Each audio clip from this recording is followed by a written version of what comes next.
Buenas noches, compañeros y profesores. Mi nombre es Joan Jafet Busto Rodríguez. Yo pertenezco a la Facultad de Ingeniería de Sistemas, eh, al CEAT José Acevedo y Gómez.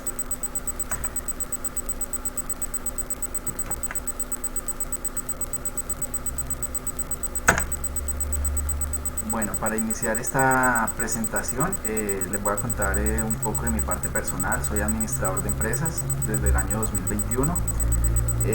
Trabajo actualmente en Claro S.A. como en la parte comercial. Mi experiencia ha sido en el sector financiero, ya son 10 años.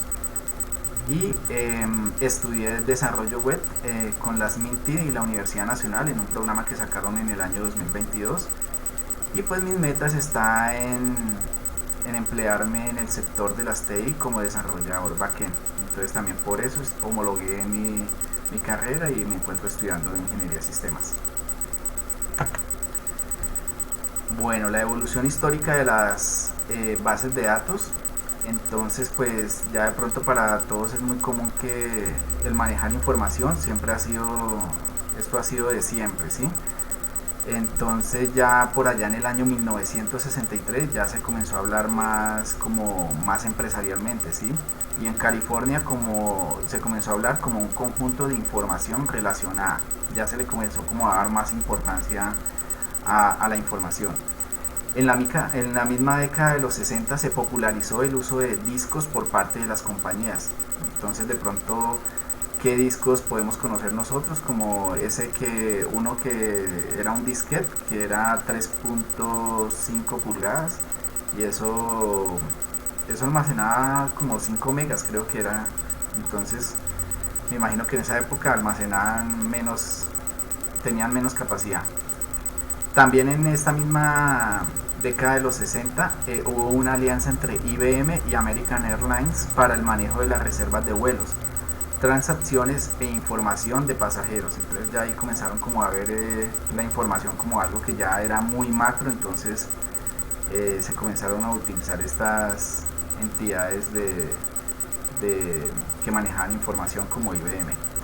En 1973, ya en la década de los 70, Charles William recibió el premio Turing por sus grandes aportes a las bases de datos. Entonces, él aportó un modelo en red, digamos, para manejo de información. En los mismos años 70, Edgar Frank Codd aclaró el modelo relacional vigente hasta hoy. Entonces, la mayoría de bases de datos que se manejan en el mundo son con relaciones entre tablas. Entonces esto se maneja hasta hoy de esa manera. En esta misma década de los 70, pues basado en su antecesor, Larry Ellison, basado en el trabajo de Cook, creó el sistema de software relacional que actualmente se conoce como Oracle Corporation. Entonces esta empresa permanece hasta hoy y es una de las grandes que manejan bases de datos. Ya en la década de los 80 se creó el lenguaje de consultas SQL, que permite dentro de sus principales funciones el crear, el actualizar, eliminar, consultar información de bases de datos. Entonces la mayoría de bases de datos se basan en este tipo de lenguaje SQL. Y ya en los años 90 surgieron bases de datos orientadas a objetos y se desarrollaron herramientas como Microsoft Excel y Access. Sabemos que muchas empresas pequeñas, incluso hasta el día de hoy, manejan Excel y Access para guardar su información. En la actualidad, las compañías que dominan el sector de las bases de datos son IBM, Microsoft, Oracle, Amazon y Google como las más importantes. Ya dentro de conceptos básicos de las bases de datos tenemos los datos, que pues son hechos individuales acerca de algo de interés para alguien.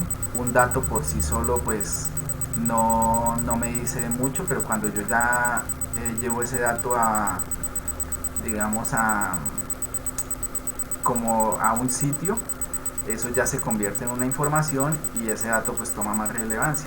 Y la información que son datos relacionados y estructurados, almacenados generalmente en bases de datos.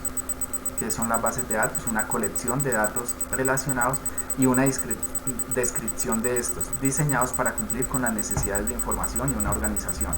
Entonces sabemos que una base de datos me puede como almacenar esta información, pero también en su momento me la puede agrupar de cierta manera para que yo pueda tomar ciertas decisiones en una organización. Operaciones sobre datos, entonces lo que hablábamos anteriormente, almacenar, procesar, recuperar, actualizar, eliminar, intercambiar, todo esto es lo que se hacen con los datos en las bases de datos. DBMS, esos son siglas en inglés, Database Management Systems, que significa el sistema de administrador de bases de datos. Eso es algo que se va a volver muy común para nosotros. Los servidores, pues los servidores gestionan las bases de datos. Muchos de nosotros tenemos servidores en la casa, que es nuestro disco duro, pero ya en empresas se manejan muchos de estos para grandes volúmenes de información. Cliente, el cliente envía comandos a los servidores. Entonces el cliente es quien finalmente hace las solicitudes y uso de la información de las bases de datos. Bueno, las tendencias en bases de datos están las orientadas a objetos, que se usa para aplicaciones que manejan objetos, este tipo de bases de datos. Hay otras bases de datos que manejan clave valor, que generalmente no son SQL y los datos no son estructurados o son semiestructurados. La mayoría son relacionales, pero esta no lo es así. El Big Data pues es para manejar ya grandes volúmenes de información, donde pues su característica es manejar las 3 Bs, que son volumen, velocidad y variedad, que eso es lo que ahora está pasando. Ahora se maneja demasiada información en cualquier organización.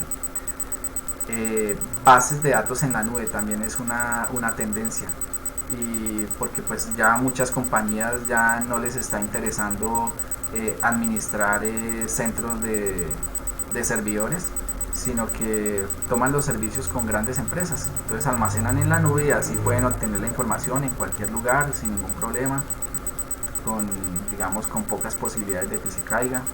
Bueno, blockchain, que pues es una cadena de bloques de información. Sabemos que esto también es una tendencia, se está manejando muchísimo. Va a evitar evita que se hackee la información, porque pues hay muchas personas alrededor de esto, muchos mineros como los llaman. Entonces eso le da una mayor seguridad, y es lo que está de tendencia. Y un ejemplo de bases de datos, pues tenemos Facebook. Facebook tiene 21 centros de datos físicos donde se aloja la información a nivel mundial, ¿sí? Voy a hablar de uno de ellos que está fuera de Estados Unidos y es en Luleå, Suecia. Y este centro aprovecha, lo hacen en esa parte nórdica, porque aprovechan el aire nórdico para enfriar los miles de servidores que hay en este sitio. Porque pues ya sabemos la cantidad de calor que generan los servidores. Cuando uno ingresa a la red de Facebook, digita facebook.com, entonces esto que yo digito acá en internet se va al servidor central de Facebook, y ahí comienzan a buscar en qué parte está mi perfil. Ya después de que lo hayan, se lo devuelve al servidor central, y este me lo devuelve a mí a través de la red, y ahí es donde yo obtengo la información. Como que muchas veces se habla que los datos se manejan de una forma abstracta, pero realmente hay mucha parte física. Tiene que haber algún sitio donde se almacena esta información, y eso es a través de los servidores, de muchos equipos. Bueno, y así es como va manejándose, y todo esto interconectado para que llegue esa información a mi equipo. Y según datos oficiales para el año 2022, Facebook tenía 2.936 millones de usuarios. Entonces ya se pueden imaginar la cantidad de información que puede manejar Facebook. Y en conclusiones, pues hay un dicho que dice que quien tiene la información tiene el poder.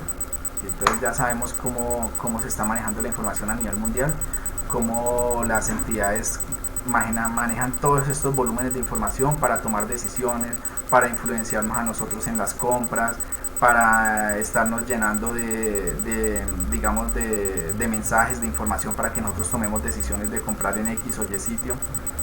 Entonces todo esto es lo que concluyo de las bases de datos y de la información. Entonces muchas gracias por su atención y hasta una próxima oportunidad.